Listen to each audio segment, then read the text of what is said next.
आज हम बात करेंगे जॉइंट पेन की। जो आजकल हमारे घरों में जोड़ों का दर्द बहुत ज़्यादा आ गया है और वो जोड़ों का दर्द ठीक भी नहीं हो रहा है, बल्कि बढ़ता ही जा रहा है, बढ़ता ही जा रहा है। हम एक से एक डॉक्टरों के पास जाते हैं, बार बार डॉक्टर चेंज कर रहे हैं, बार बार डॉक्टर चेंज कर रहे हैं और हर डॉक्टर की एक नई सलाह होती है, हमारे साथ नई मशवरा होती है। ऐसा तो नहीं है कि हमारी जो बहुत सारे डॉक्टरों की हम सलाह ले रहे हैं वो हमें बता रहे हैं कि भाई सीढ़ियाँ नहीं चढ़नी है, थोड़ा आराम करना है, आप ज़्यादा चल नहीं सकते, बेड रेस्ट करें। ऐसा तो नहीं है कि प्रॉब्लम वहीं से आ रही है, क्योंकि मेन है हम जिस डॉक्टर के पास भी जाएंगे नई दवाई लिखेगा। हर दवाई के अंदर, हर एलोपैथिक दवाई के अंदर एक स्टेरॉइड भी ज़रूर होता है। स्टेरॉइड की दवाई ये होती है, उसमें पेन किलर होता है। पेन किलर के जो नुकसान होने हैं हमारे शरीर के अंदर वो तो ज़रूर होंगे भाई। तो कम से कम ये ध्यान दें कि हम एलोपैथिक दवाई खा रहे हैं, जो दवाई हमें आराम कर रही है, एकदम से जोड़ों में दर्द को रोक रही है, लेकिन वो सिर्फ तब तक रोक रही है जब तक हम मेडिसिन ले रहे हैं। अब कितने भी बड़े छोटे डॉक्टर की दवाई ले रहे हैं, लेकिन वो सिर्फ तब तक काम कर रही है जब तक हम उस दवाई को ले रहे हैं, रेगुलर ले रहे हैं। तो इसके लिए ऐसा हो सकता है कि कोई मिस्टेक तो नहीं हो रही है, हम कोई मिस्टेक तो नहीं कर रहे हैं।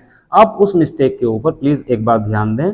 थोड़ा सा आइडिया मैं भी दे देता हूँ। एक्चुअली हम डॉक्टर के पास जाते हैं, जोड़ों के दर्द हो गया, घुटनों में दर्द हो रहा है, एक वेट भी बढ़ रहा है, तो डॉक्टर सबसे पहले क्या कहता है, आप माता जी आराम करें, घुटनों में दर्द है, आप ज़्यादा सीढ़ियाँ ना चढ़ें, ज़्यादा चले फिरे नहीं, बेड रेस्ट पे ज़्यादा रहें, ये दवाई लेते रहें। तो उससे क्या होता है कि फिर वो कोलेस्ट्रॉल शुरू हो जाता है। अब कोलेस्ट्रॉल कैसे होता है, ब्लड के अंदर गाढ़ापन आ गया, फिर वो आराम करते रहें, आराम कर करके थक जाते हैं, फिर वो नींद की प्रॉब्लम आ जाती है। एक्चुअली सबसे ज़्यादा प्रॉब्लम हो रही है हमारा जो एलोपैथिक हम दवाइयाँ खाते हैं, एलोपैथिक दवाइयाँ खाने से हमारी किडनी के ऊपर उसका असर पड़ता है। जो किडनी के अंदर हमारी जालियाँ होती हैं, जो ब्लड को फिल्टर करती हैं, ब्लड को हमेशा हल्का करती रहती हैं, जो हमारी एलोपैथिक दवाइयों से, पेन किलर जो दवाइयाँ हम खाते हैं उनसे वो जालियाँ थोड़ी सी चोक हो जाती है। जब वो जालियाँ चोक हो जाती हैं तो ब्लड पूरी तरह से फिल्टर नहीं हो पाता। जब ब्लड पूरी तरह से फिल्टर नहीं होता तो ब्लड के अंदर थोड़ा गाढ़ापन आ जाता है। जब गाढ़ापन आ जाता है तो हमें सिर्फ लेटना अच्छा लगता है, चलना फिरना अच्छा नहीं लगता। कुछ हमारे डॉक्टर भाई वो भी ऐसा करते हैं कि आप रेस्ट करें माता जी, आप ज़्यादा चल नहीं सकती, तो फिर वो थोड़ा थोड़ा वेट बढ़ता रहता है, वो दवाइयों की तरफ हम ज़्यादा जा रहे हैं। तो मेन चीज़ है, जॉइंट पेन इसलिए होता है कि हमारे अंदर नई नई भ्रांतियाँ हैं। एक्चुअली कहीं ना कहीं हम कोई गलती कर रहे हैं, उस गलती पे ही भाई ध्यान देना है। उस गलती पे ध्यान कैसे देना है, थोड़ी सी बातें मैं अभी बता देता हूँ आपको, क्योंकि मैं इन जोड़ों के दर्द के लिए आपको बचने का तरीका भी बताऊंगा और इसको ठीक करने का भी तरीका बताऊंगा, मेडिसिन से भी बताऊंगा, विदाउट मेडिसिन भी बताऊंगा। आप मेरी बात को समझने की कोशिश करें। थोड़ा सा हो सकता है वीडियो बड़ी हो सकती है। तो एक्चुअल क्या होता है कि हमारे पहले घुटनों में दर्द आता है। घुटनों में दर्द आ क्यों रहा है कि हमारा आटे के अंदर कोई मिलावट तो नहीं है। आटा हम बाहर से बाज़ार से ले रहे हैं, आटे के अंदर मिलावट होने की वजह से हो सकता है। घर के अंदर हम कौन सा रिफाइंड इस्तेमाल कर रहे हैं, मस्टर्ड ऑयल इस्तेमाल कर रहे हैं या रिफाइंड इस्तेमाल कर रहे हैं, उससे उसको भी चेक करें। ज़्यादातर नेचुरल चीज़ें खाने की कोशिश करें। तो अगर जोड़ों का दर्द हमारे पैरों में आ गया तो हम सबसे पहले बाजू के डॉक्टर से जाएंगे, वो हमें 4 खुराक देगा, दर्द की दवाई देगा, उससे आराम मिल जाएगा। फिर 2 दिन के बाद फिर दर्द हो जाएगा, फिर डॉक्टर के पास जाएंगे, फिर दवाई देगा, बार बार दवाइयाँ चलती रहेंगी। अब वो एक्चुअल क्या है कि एक प्रॉब्लम होती है एडिमा, जो हमारे किडनी से स्टार्ट होती है, उसकी शुरुआत हो चुकी है। क्योंकि जिस दवाई से भी आपको आराम मिल रहा है, जिस दवाई से भी हमें आराम मिल रहा है, वो आराम मिल रहा है सिर्फ हमें पेन किलर दिया जा रहा है। पेन किलर की वजह से हमारे घुटनों को आराम मिलता है, तो आप कहते हैं बेटा उसके यहाँ से मेरी दवाई ला दो, उसकी दवाई से मुझे आराम मिल जाता है। माता जी इस बात को समझें कि ऐसा तो नहीं है कि आप खुद ही उसको अर्थराइटिस बना रहे हैं, गठिया बाई की शिकायत खुद ला रहे हैं। कहीं ना कहीं मिस्टेक मुझे लगता है आपसे भी हो रही है। तो एक्चुअल क्या होता है घुटनों का दर्द एक हमारे घर में पूरी तरह से समा चुका है, आ चुका है। उसको ठीक करने के लिए हमें लगातार एक छोटा सा व्यायाम करना चाहिए, थोड़ा चलना फिरना चाहिए। हमें चलना फिरना, वॉकिंग वगैरह कभी नहीं छोड़नी चाहिए। दूसरी बात है आयुर्वेद नुस्खे ही इस्तेमाल करने चाहिए। दूसरी बात है एक्चुअल क्या होता है कि जब हमें डॉक्टर कहता है कि माता जी आपके घुटने में दर्द हो गया है, आप आराम करें, घुटने घिस गए हैं, अरे भाई घिसने का नंबर नहीं, घुटने घिसते नहीं है, घुटने कभी भी गैप नहीं होता। एक्चुअली हड्डी हमेशा बढ़ती है। आप एक चीज एग्जांपल ले लें, अगर हमारे हाथ में एक फ्रैक्चर हो जाता है, फ्रैक्चर होने के बाद डॉक्टर सिर्फ उसको ऐसे मिलाता है, जॉइंट करता है, जॉइंट करने के बाद उसकी पकड़ अपने आप हो जाती है, हड्डी थोड़ी इधर से बढ़ती है, इधर थोड़ी इधर से बढ़ती है, अपने आप जॉइंट हो जाती है।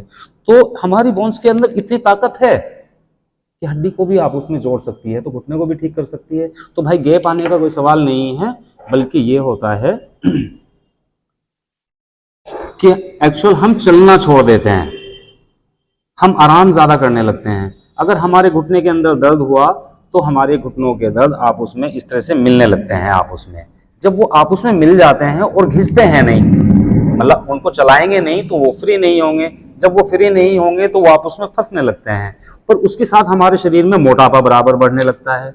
जब हमारे शरीर में मोटापा बढ़ने लगता है, वजन बढ़ने लगता है यानी, और ब्लड के अंदर गाढ़ापन आने लगता है, हम एलोपैथिक दवाइयाँ बहुत ज़्यादा इस्तेमाल करते हैं, तो हमारे शरीर में एडिमा की शिकायत हो जाती है। एडिमा शिकायत होती है एक्चुअली हमारी किडनी से, क्योंकि किडनी ब्लड को पूरी तरह से फिल्टर करना बंद कर देती है। जब फिल्टर करना बंद कर दिया तो ब्लड के अंदर गाढ़ापन आ गया। अब आप टेस्ट कराते हैं तो भाई कोलेस्ट्रॉल हो गया जी आपको, तो है जी, अब कोलेस्ट्रॉल की दवाई शुरू हो गई। फिर ब्लड, हार्ट को हमारे ताकत ज़्यादा लगानी पड़ती है। भाई हार्ट को ज़्यादा ताकत लगानी पड़ेगी क्योंकि ब्लड के अंदर गाढ़ापन आ चुका है। जब ब्लड के अंदर गाढ़ापन आ चुका है तो हार्ट को तो ताकत लगानी पड़ेगी, तो फिर जब ताकत लगानी पड़ेगी तो भाई बीपी भी हाई होगा। अब जब बीपी हाई होगा तो फिर बीपी की दवाई भी शुरू हो गई। अब बीपी की दवाई शुरू हो गई तो बीपी की दवाई लेते हैं तो नींद भी ठीक आ जाती है जी। जब नींद, हमें नींद लाने के लिए भी हमें बीपी की दवाई इस्तेमाल करनी पड़ती है। दूसरा, हमें बेड रेस्ट बता दिया है, हमारे शरीर के अंदर भारीपन आ रहा है।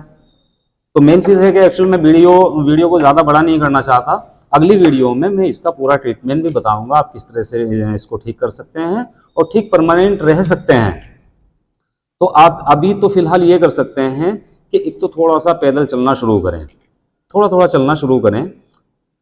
घुटनों पे थोड़ा सा सुबह के टाइम पे धूप जरूर लगाएं, घुटनों के ऊपर थोड़ा सा धूप जरूर लगाएं, क्योंकि सूरज की किरणों में हमारे काफी शक्ति है। अगर बोन हमारे चार्ज होते हैं, जैसे बैटरी की तरह से चार्ज होते हैं, तो कोई भी हल्का ऑयल लगा के घुटनों को, सिर्फ घुटनों को धूप के अंदर रख सकते हैं, कोई भी ऑयल लगा के। और थोड़ा खाने पीने का ध्यान रखें, खाना थोड़ा बिल्कुल हल्का खाएं। खाना खाने के बाद आधा घंटा या 1 घंटा तक पानी ना पिएं। और सबसे पहले एक बड़ी गलती हो रही है हमारे घर में, जो सबसे ज़्यादा नुकसान दे रही है, उससे हम ज़्यादा परेशान हैं। क्या परेशानी है कि सबसे पहले सुबह उठते ही 1 कप चाय चाहिए सबको। अब सब सुबह को 1 कप चाय पिएंगे तो खाली पेट चाय पीने की वजह से हमारे पेट में गैस बनेगा। गैस बनेगा, वो गैस घूमेगा, कभी यहाँ सर में दर्द हो रहा है, कभी सर्वाइकल हो रहा है, कमर में दर्द हो रहा है। फिर उसके बाद हम डॉक्टर के जाएंगे, भाई गैस की दवाई दे दो, अभी मेरे सर में दर्द हो रहा है, अभी कमर में दर्द हो रहा है, अभी पैरों में दर्द हो रहा है। इन चीज़ों से भी थोड़ा सा बचना है कि खाली पेट चाय नहीं पीनी है। खाना खाने के बाद 1 घंटा पानी नहीं पीना है। तली भुनी चीज़ें, चाट, पकौड़ी, समोसे, पराठे, नमकीन, बिस्कुट, इन चीज़ों को थोड़ा अवॉइड करना है।